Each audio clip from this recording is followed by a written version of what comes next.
Mr. Chairman, as certain matters need to be elucidated here today, and as aspirations for peace and a just international order continue to remain elusive,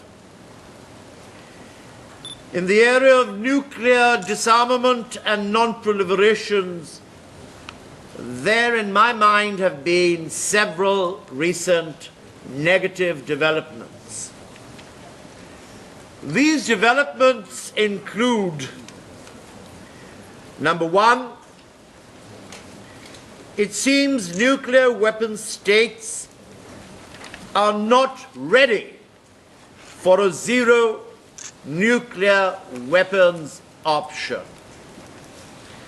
Number two, contrary to the rhetoric we have heard this morning, many, including nuclear weapon states, are resisting commencement of negotiations on nuclear disarmament in this conference on disarmament.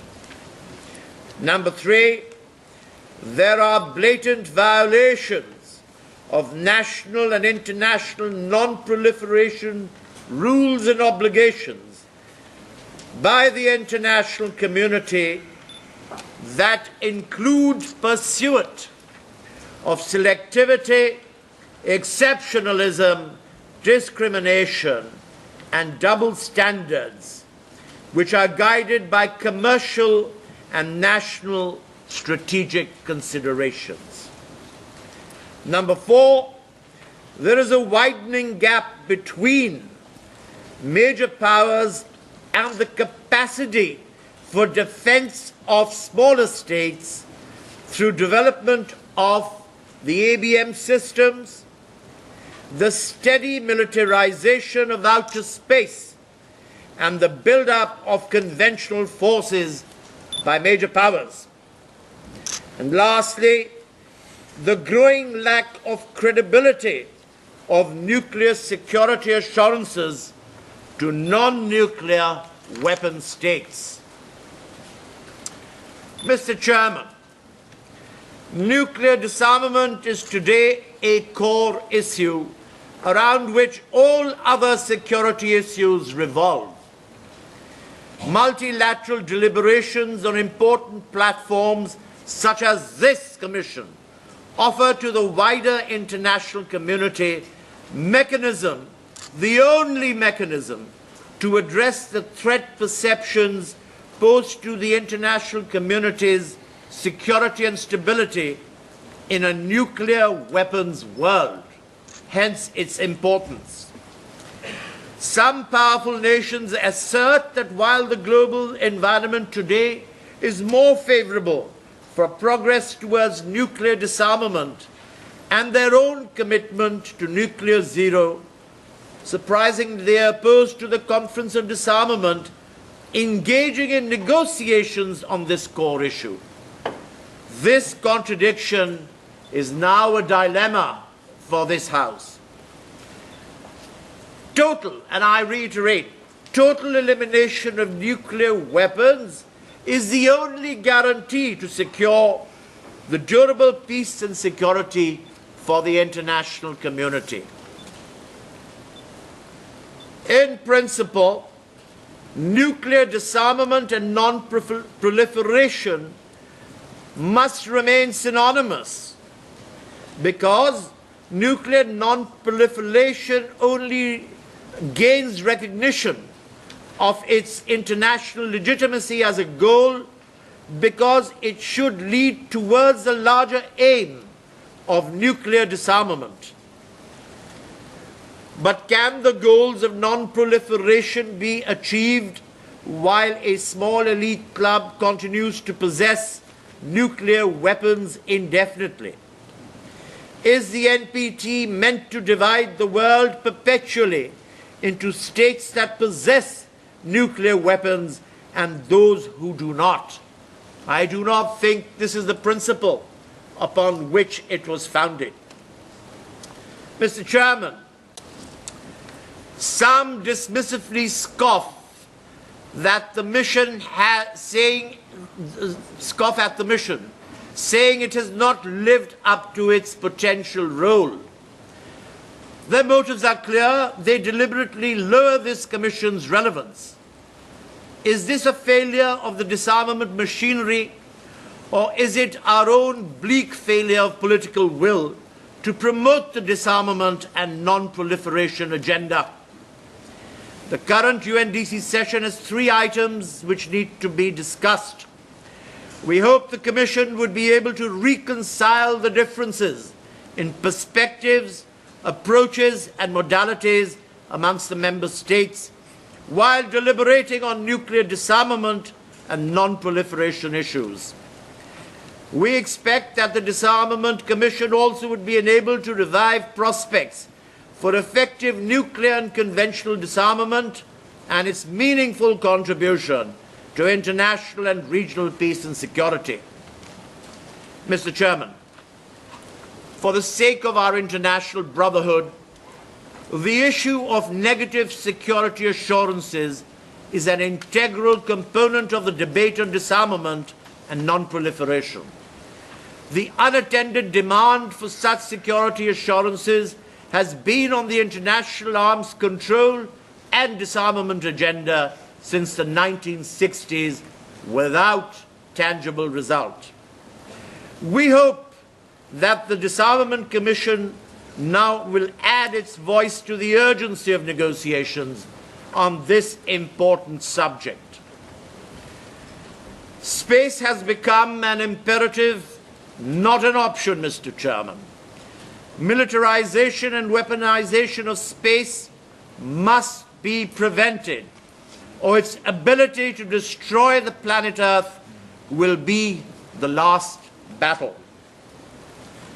The proposal made by Russia and China provides a good basis to start work on this issue in the CD. We also share the global concern regarding unbridled ballistic missile proliferation. To avert it, we call for enhanced efforts to conclude. I reiterate, Pakistan calls for enhanced efforts to conclude a comprehensive, non-discriminatory and universally negotiated treaty within the United Nations system, covering all aspects of missiles. Mr. Chairman, Pakistan's views on a fissile missile treaty have been clearly articulated and are well known. Let me reaffirm that no state can be expected to refute their credible threat perceptions and engage in disarmament, arms control, or non-proliferation negotiations if the very initiation of these negotiations undermines its basic and core security interests. For this obvious reason, the Conference on Disarmament, as part of the international disarmament machinery, works on the basis of consensus, which aims to ensure the equal security of all states. This is a principle that we espouse.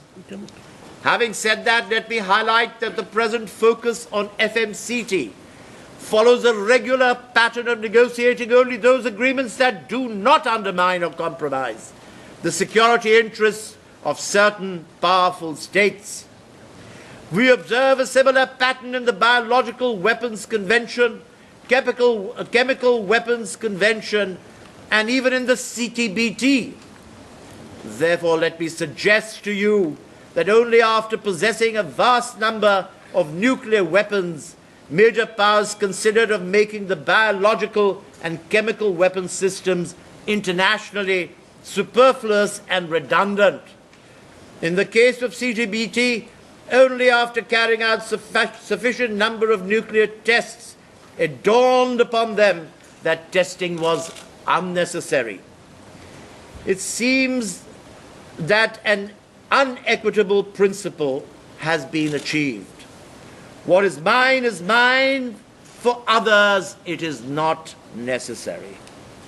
The same is the case with the FMCT.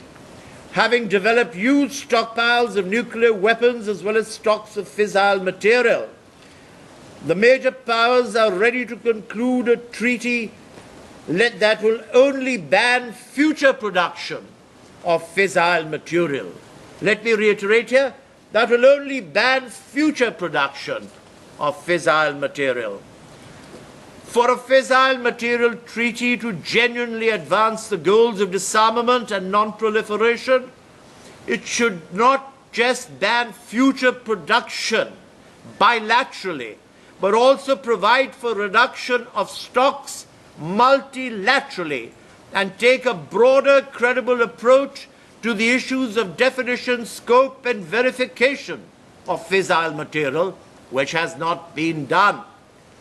At the same time, let me reiterate that pending agreement and negotiating an FMT, the CD should begin substantive work, including negotiations on nuclear disarmament, as well as on a treaty on negative security assurances, items on which the vast majority of the membership of the UN agree that legally binding multilateral treaties should be concluded at the earliest.